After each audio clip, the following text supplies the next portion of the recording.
So, good morning, good night, good evening, depending on where you are in this world, and welcome to another album review of the Shield Dude on a Couch.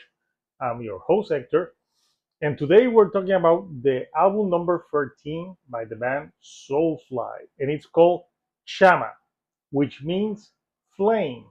So, this album was out this Friday on Nuclear Blast, and obviously, if you don't know Soulfly, you know it's the band that Max Cavalera started when he decided to leave, or when everything went down with Sepultura.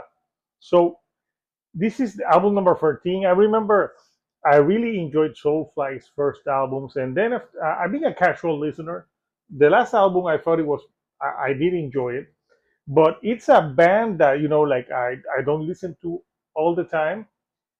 Max Cavalera obviously is a metal legend.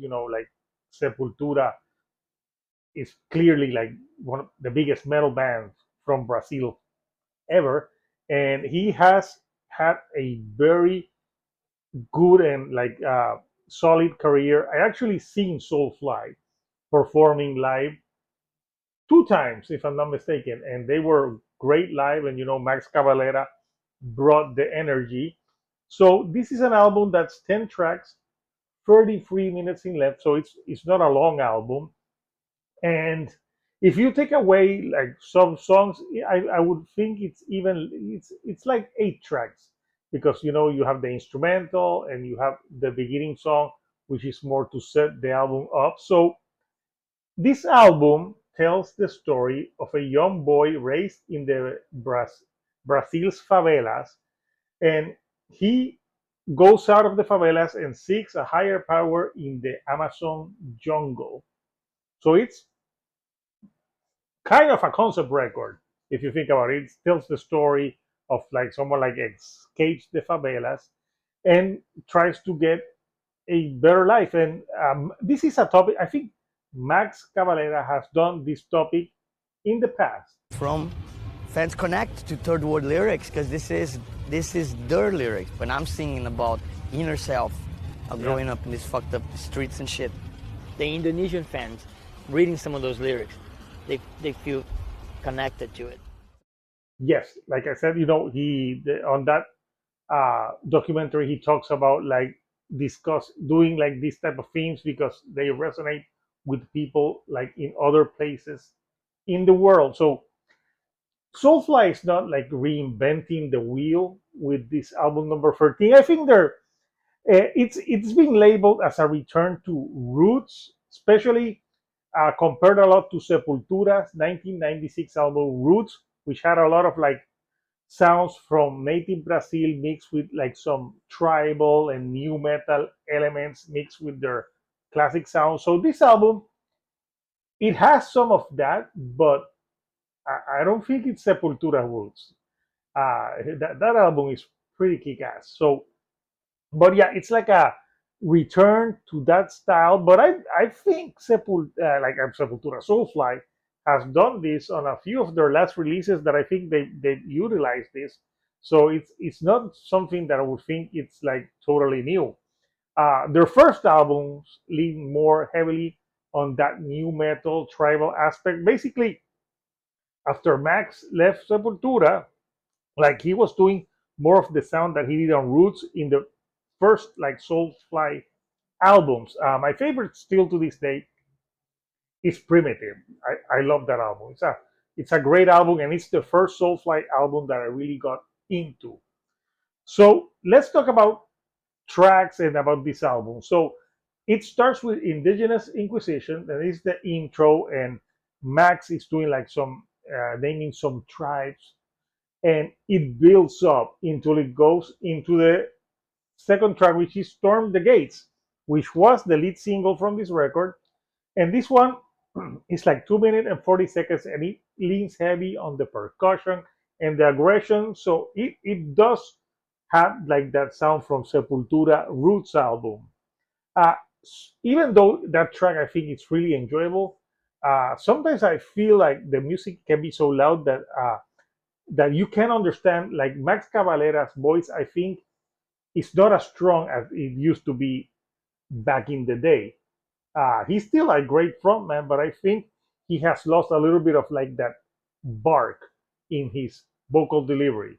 Like if you listen to older stuff and you listen to his newer stuff, his vocals were more like a loud, or I don't know if it's the production that they're doing on this album, but sometimes the vocals lack a little bit, even in the great tracks like this one for me.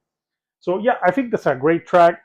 I do feel that this album is very front loaded. Like a lot of the better tracks are in the beginning, and the second half of the album kind of drags a little bit, or it sounds a little bit samey at times. So you have a lot of guest musicians as well on songs like No Pain Equals No Power.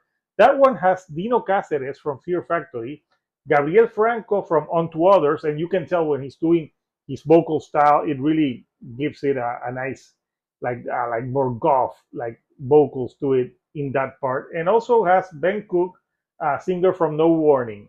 I would say out of the singles, I think that is my favorite. And I think I like it because every guest star is utilized, and you can tell when it's them. I know Dino's doing some of his guitar part, but especially Gabriel Franco from On to Others shines on that track.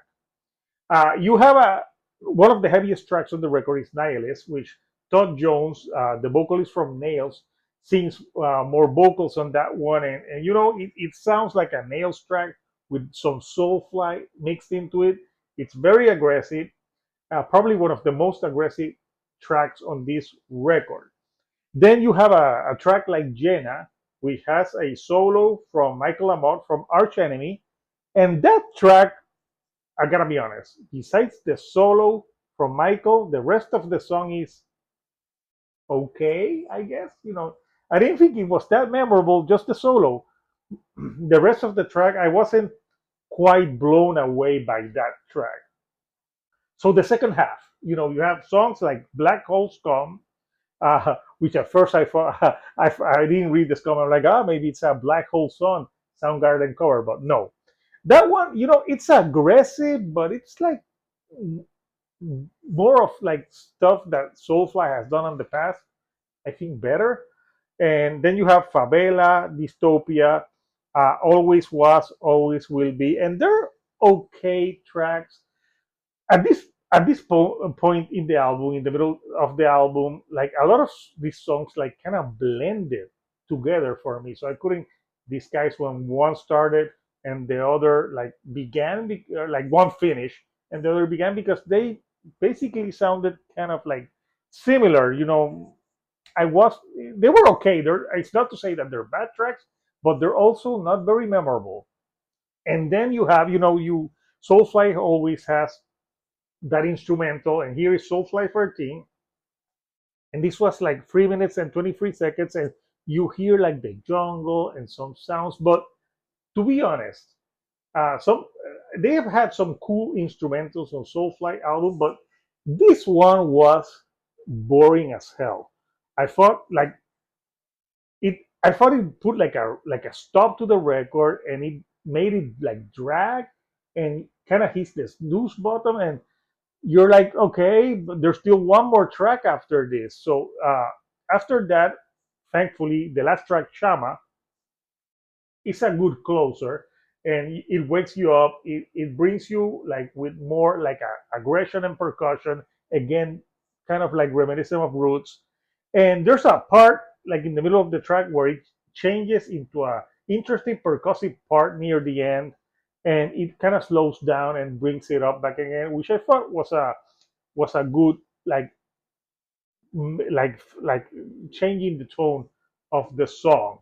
So I thought that was a solid way to end this record. So my problems with this record, besides I'm thinking like the front, like the first half of the record is way stronger than the second half, so it kind of drags a little bit. My other problem is the vocals.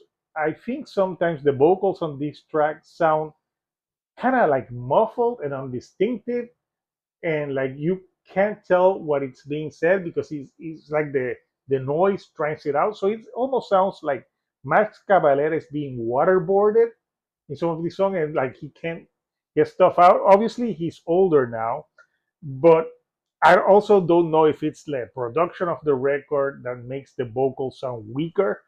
But to me, the weakest part of this record is the vocals. I think I don't know. It just sounds like I don't know, like Max Cavalera's a little bit tired in some of these tracks, or like he's just like doing like his vocals like on like pilot autopilot.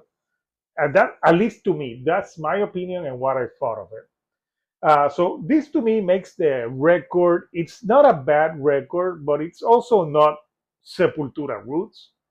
It's an okay album, but come on, at 13 albums, does Max Cavalera have anything to prove?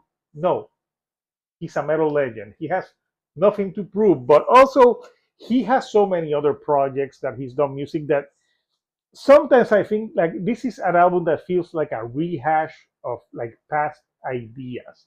So at the end of the day, it's nothing new. It's an okay record by Soulfly. So I want to know from you, cultures, what do you think of Soulfly and the album Chama? Do you like it? Do you think it's a return to that Sepultura Roots album sound? Or do you think it's more of the same? Comment down below. Let me know what your favorite tracks are. And if you like my videos, don't forget to give me a like and do not forget to subscribe. That helps me with the YouTube algorithm to get to more people like yourself. So until next time, couchers, this is Hector, the shield dude on the couch, and I'll see you all right here on the couch. Thank you and goodbye.